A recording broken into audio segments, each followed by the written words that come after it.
Egypt is the home to many ancient stories and many more mysteries, from the construction of the massive pyramids and other ancient monuments, to the religious practices and the pantheon of strange gods. One thing that is true is there are many unanswered questions, and some would say an orchestrated effort to hide the truth. One such theory has a huge hidden labyrinth at the feet of one of the most famous structures in Egypt, the Sphinx. So what could they be hiding? Let's take a look. Welcome to If, videos on history and mystery. Hit that subscribe button and ring that bell so you never miss a video again. Egyptian authorities could be suppressing data regarding a vast hidden labyrinth, a massive underground maze hidden from the public. The Pyramid of Giza is one of the foremost spectacular and mysterious ancient structures in the world. The Giza Plateau is said to be crisscrossed with subterranean passageways, shafts, natural caverns, lakes and chambers. These underground places are said to contain shocking artifacts. However, Egyptian authorities are keeping the information from the public, concealing the ancient secrets. Since antiquity, there has been speculation regarding the Lost Labyrinth of Egypt, an ancient and complicated structure hidden beneath the desert which contains thousands of hieroglyphic carvings. Many Egyptologists and historians claim this to be fantasy. However, new analysis suggests that it's real. The experts perpetually claim that this subterranean network does not exist, except that they did discover the start of the vast network with the discovery of the chamber, which is now known as the King's Chamber. Little by little, the traditions have been uncovered by anthropological discoveries. In 1935, there was a subterranean passageway discovered connecting the Sphinx and the Great Pyramid. This became the tunnel of the Sphinx. The tunnel led to a place of worship now referred to as the Temple of the Sphinx. Egyptian authorities confirmed this discovery in 1994. Its unearthing was reported in newspapers, carrying the headline, "Mystery Tunnel Under the Sphinx." Workers restoring the Sphinx discovered the ancient passageway which led deep under the body of the mysterious monument.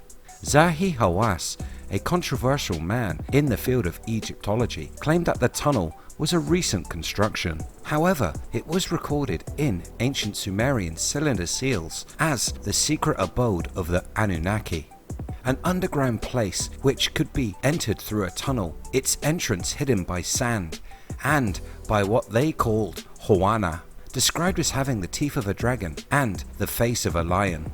That remarkable old text, unfortunately fragmented, added that Hoana is unable to move forward, nor is he able to move back, but they had crept up on him from behind, and the way to the secret abode of the Anunnaki was no longer blocked. Other ancient historians wrote of the underground citadel.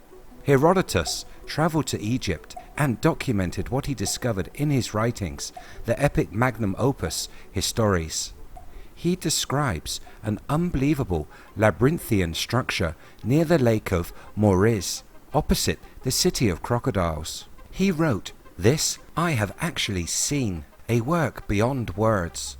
For if anyone put together the buildings of the Greeks and display of their labors, they would seem lesser in both effort and expense to this labyrinth. Even the pyramids are beyond words, and each was equal to many and mighty works of the Greeks. The labyrinth surpasses even these pyramids."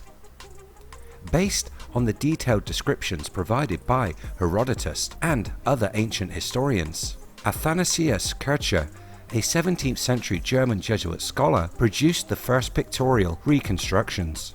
At the center of the drawing is a maze, which is surrounded by 12 courts, described by Herodotus. It is not clear whether the Egyptian temple was described as a labyrinth simply because it was so huge and so complex that one could easily become lost. Latter-day historians claimed this ought to be storytelling, and the fantasy of a man who cannot be considered a factually correct historian. However, in recent years, Herodotus has been vindicated, as much has been discovered in regards to the Scythians and Amazons, and it shows his writings to be accurate and true.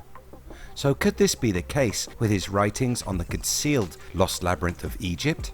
Cutting-edge, ground-penetrating radar was put into use by a team of Belgian researchers in partnership with local Egyptian supporters.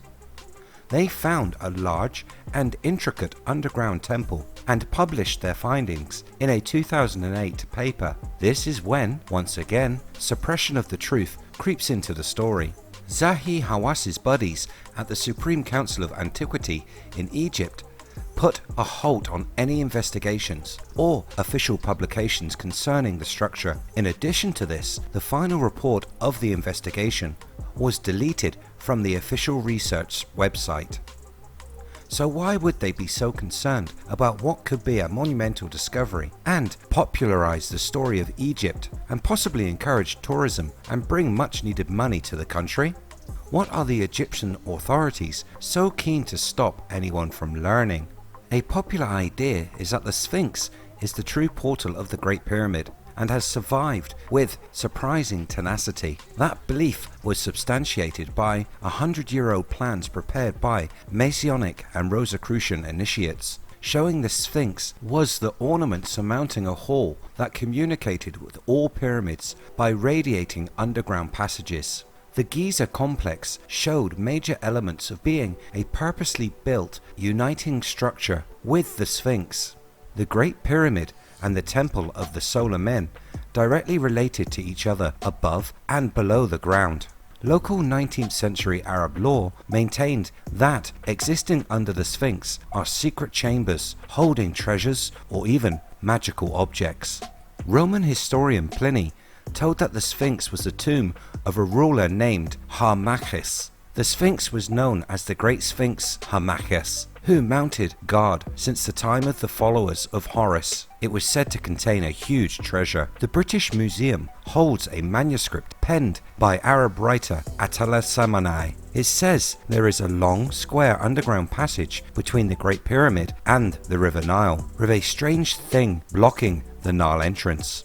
Written accounts of wisdom and acquirements in the different arts and sciences were hidden deep in these caverns, so that they might remain as records for the benefit of those who could afterwards comprehend them.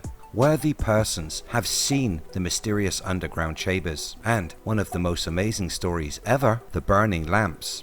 One thing that is always asked of the pyramids, and by extension these underground structures, is how did the Egyptians see to construct and decorate them when there is no evidence of burning lamps? The light makers referred to a body of people responsible for lighting the subterranean areas of their complexes. A fascinating account found on a very ancient Egyptian papyrus, part of a 100 BC story by an unknown author, is about a group of people who had entered the underground chambers around Giza for exploratory purposes. This is what they saw. We came to a chamber. When we entered, it became automatically illuminated by light from a tube, being the height of one man's hand and thin, standing vertically in the corner. As we approached the tube, it shone brighter. The slaves were scared and ran away in the direction from which we had come.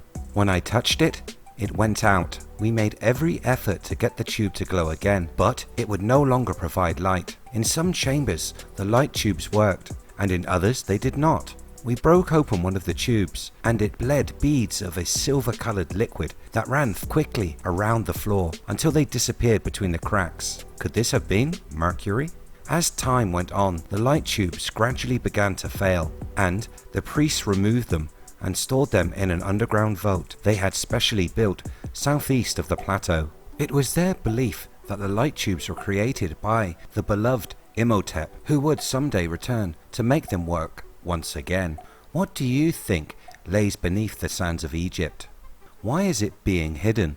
Is this evidence of lost technologies or a more advanced history that certain people would like to keep secret? Let me know your thoughts in the comments below. If you like what we do here on the channel, hit that subscribe button, like and share. You can catch the latest by searching weareif. I have also added a link to my Patreon. If anyone fancies heading over, I will be making some unique content for that platform. Thanks so much for watching. See you next time.